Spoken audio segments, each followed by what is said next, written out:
Paano mag-convert ng decimal to percent? Halimbawa, 43 hundredths. Paano natin yan i-convert sa percent? So, i-move lang natin yung decimal point from left to right ng dalawang beses. So, 1, 2. So, mapupunta dito ang decimal point. Ang mangyayari dyan, magiging 43. Nasa dulo na yung decimal point eh. Kaya kahit hindi na natin ilagay. Tapos, lagyan lang natin ng percent sign. Ganun lang siya. Halimbawa pa ay 65 hundredths. 65 hundredths.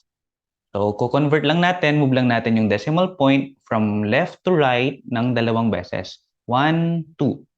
So, magiging 65%. Halimbawa pa natin, sabihin natin na 1 and 25 hundredths. Paano natin yan i-convert? So, move lang na ulit natin ng dalawang beses from left to right yung decimal point. 1, 2. So, magiging 125%. Okay? Tapos, meron ding halimbawa, mas maliit sa 10. Halimbawa natin ay 7 hundredths. So, move lang natin ng decimal point from left to right. 1, 2.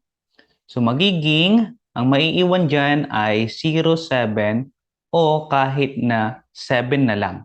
Kasi non-significant digit yung 7 eh. 0 eh. So, kahit 7 na lang maiiwan, non-zero digit ang iwan natin.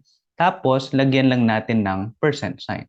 So, ganun lang. Yun lang ang pag-convert ng decimal to percent. Ganoon lang siya kasimple. Sige, sa susunod ulit na video.